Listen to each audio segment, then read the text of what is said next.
What happens when vengeance becomes a legacy? In Wolverine's Revenge number 4, we witness the devastating aftermath of Logan's quest for justice. Or is it revenge? But in a world where the old order has crumbled and new societies have risen from the ashes, we find our hero facing an unexpected moral challenge. Not in the heat of battle, but in the quiet moments with a defeated Sabertooth, where mercy might be the cruelest weapon of all. Today, we're diving deep into this issue that asks, when does revenge become a prison for both the hunter and the hunted? Stay tuned as we break down every brutal encounter, every layered conversation, and the shocking revelation that proves some wounds don't heal, they just breed new monsters. Let's get into it. 20 years since Wolverine tore through his enemies like a force of nature, Mastermind, Sabertooth, Omega Red, Deadpool, Colossus all fell before his adamantium fury. But vengeance doesn't heal wounds, it just creates new ones that fester in darkness. The old world was gone. What rose in its place wasn't some pale reflection, wasn't just a remembrance of what was. Couldn't be.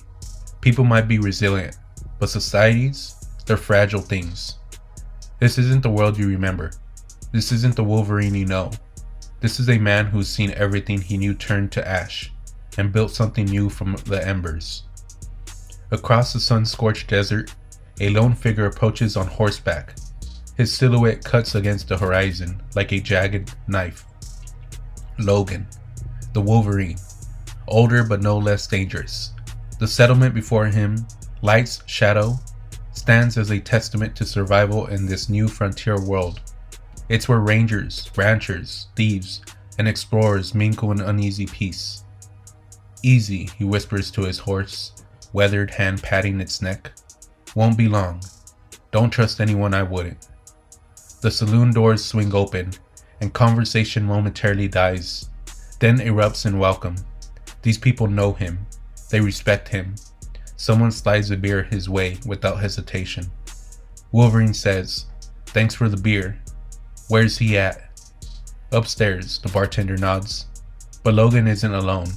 His senses, still sharp as his claws, pick up movement in the shadows. "Trying to get the jump on me?" he growls. Two excited boys greet Logan, eager to hear about his latest mission and whether he caught the bad guys. He confirms he did, but turns down the idea of claiming a bounty, saying that doing the right thing for money is a relic of the old world he doesn't want to revive. Instead, he gives the boys sheriff badges, leaving them in awe. "Wear it with pride, kiddo. Now get to bed. It's late."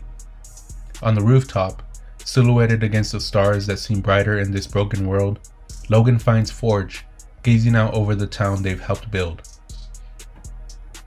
"Admiring your handiwork?" Logan asks. "Slow and steady, fits and starts. This is how most things are made," Forge replies, his voice carrying the weight of wisdom that comes only from rebuilding after apocalypse. "Got something for you." Logan produces a bottle of liquor that gleams in the moonlight. Found it in an old military silo, hiding place of the last Reavers. Tough nut to crack, but worth it. Forge's eyes widen with recognition. Oh my, from the blackout? 40 years before? Now isn't that something worth celebrating? But even in the moments of peace, the past casts long shadows. Forge breaks the silence with words that cut deeper than any blade. "Look at what we've done, old friend. Made a place for ourselves. Saved what we could. Enough to build a new world. You should be proud. Content. Maybe, after all these years, it's time to forget the past. Let it all go. Bury it once and for all." But Logan can't forget. He can't let go. Because 1 week later, 1 year since his last visit, he approaches another place. Not a town of hope, but a desolate shrine to vengeance. "Something's off," he mutters, nostrils flaring. Smell of death everywhere, rotting, decaying. His eyes narrow with suspicion. What are you up to? Inside a building where Light fears to enter, he finds him, Sabertooth, Victor Creed, once Logan's most vicious enemy, now reduced to a one-armed shadow, imprisoned in a chair. "Love what you've done with the place," Logan remarks, cold as winter. "If you don't like it, you can always leave," Sabertooth growls back. Oh, I will. Didn't plan on staying long. The lantern Logan raises isn't for light. It's Forge's neutralizer. The power dampening glow bathes Sabertooth in its eerie luminescence. If you're gonna do it, just do it. Don't expect me to put up a show. Sabertooth laughs, echo hollow in the empty room. I know Forge's neutralizer is supposed to be permanent, but I figured your healing factor would adapt eventually. Guess the thing only has 2 speeds, working or not. Never hurts to play it safe. Maybe one day things will change, and when that day comes, the old order will be restored. Runt. You really think I won't put you out of your misery before then? Sabertooth's cruel smile is the same as it ever was. I know you won't. I see that look in your eyes. You remember my yearly visits, reminding you how special what we have is? You're right. I haven't forgotten.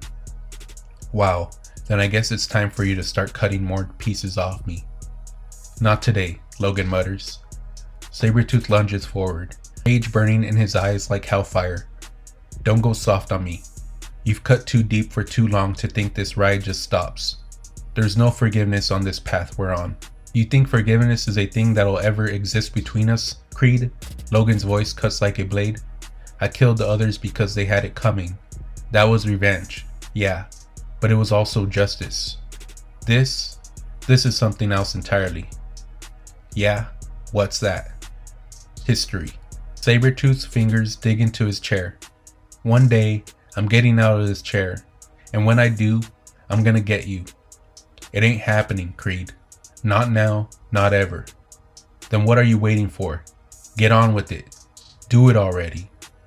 Like I said, not today. What's wrong with you, Runt? Losing your appetite? Stomach getting weak? Not man enough to do the job? Not interested. Maybe when I see you again next year, I'll feel different about it. As Logan walks away, Sabertooth unexpectedly shifts from rage to satisfaction, revealing a hidden truth. Logan's keen senses were overwhelmed by the overpowering stench of death, allowing someone nearby to remain undetected. Now, that hidden observer has seen Logan in action and knows exactly what they're up against. From the darkness, they emerge. The Omega Clan. 3 figures, each bearing the genetic legacy of one of Logan's greatest enemies, Omega Red. I must say, comrade, one speaks with disdain dripping from every syllable, he did not seem like much, just another old man, haunted by his past in a world that no longer exists. Sabertooth warns the Omega Clan not to underestimate their target, reminding them that while they were still being grown in a lab, their father's corpse was already hanging from a tree, killed by the same man they now face. Dismissing the generational debate, the Omegas make clear that they're here to succeed where their father failed, and after seeing their enemy, they coldly ask for permission to kill him. Sabertooth's eyes drift to a massive figure lurking in the deepest darkness. If you're all ready to go down that road, are you? From the shadows, a single word rumbles like distant thunder. Yes. A predatory grin spreads across Sabertooth's face. Well then, happy hunting. By the riverbank, Logan lets his horse drink, unaware of the trap closing around him. But then, his nostrils flare. A new scent, unfamiliar, yet familiar. Wolverine, the shout shatters the piece like glass. Omega Red 2 confronts Logan, declaring that his past sins have caught up with him and they've come to kill him. Logan responds with his claws and a challenge. When he asks who they are, the leader introduces them as Omega Black and Omega White, genetically enhanced hires of Omega Red, carrying his powers and his thirst for revenge. Revenge? Logan scoffs. Lot of people telling me lately that ain't no way to live. Omega Red 2's tendrils whip out like serpents, ensnaring Logan. Well, they are wrong. Nothing matters more, Omega White adds, channeling electricity through Logan's body. It fills me with pride that disease and infection will erase a plague like you. But they made a critical error. They've challenged the Wolverine. With a grunt that escalates to a roar, Logan severs the tendrils and Omega White's arm in one fluid motion. How you feeling now? He snarls, boots connecting with Omega White's face in a brutal impact. Alright, who's next? Careful, brother, Omega Black warns. He's quicker than I thought. We must come at him from both sides. Whatever way you want to do it, pal. Fine by me. Logan's eyes track a hovering object, but I gotta know, what's the camera for? They attack in unison. Omega Black's blade finds its mark, piercing through Logan's chest with a sickening sound. Oh, that's for our audience. But Logan isn't done. Not even close. He pulls his attacker close, voice a deadly whisper. Well, in that case, anyone you want to say goodbye to? I don't understand. 6 different toxins, hundreds of thousands of bacteria. Why won't you die? Isn't it obvious? Logan growls, his voice the sound of inevitable doom. It's because I got such good manners. So I'll die, but you first. His claws burst through Omega Black's skull in an explosion of violence that reminds us why Wolverine has always been the best at what he does. No! Omega Red 2 howls in anguish. Afraid so, Red. Last one standing. When he found us, we thought he was mad, but now I see. He was right. You must be erased from this world. Omega Red 2 charges with reckless abandon. Is that so? Logan's claws tear through chest and tendrils alike, ending the assault in seconds. Facing the camera, Logan's voice turns deadly. Did you hear what he said? When he found us? Who is he? He grabs Omega White, strangling him with Omega Red's severed tendrils. You didn't have to come after me. You chose this. Just know I can make this last all day. I'm the best there is at what I do. Creed, Omega White chokes out before going limp. Looking directly into the camera, Logan speaks words that promise a storm. I know you can hear me, so listen up. I changed my mind. You're not going to have to wait a year, Creed. I'll be seeing you real soon. Watching from afar, Sabertooth reflects grimly on Wolverine's unstoppable nature, admitting he helped shape the beast, but now believes he must be stopped. He dismisses the Omega clones as weak imitations and turns to a shadowy companion, urging them to act out of their deep, consuming hatred born from the loss of their father at Wolverine's hands. The massive figure steps into the light, revealing the impossible, the son of Colossus. To be continued. And there you have it. What started as a seemingly routine chat-in between old enemies has exploded into something far more sinister. Sabertooth's manipulation of the Omega clan, genetic descendants of the original Omega Red, proved to be just the opening move in a much larger game. While Wolverine's experience and savage combat skills made short work of these assassins, the real twist came in those final moments.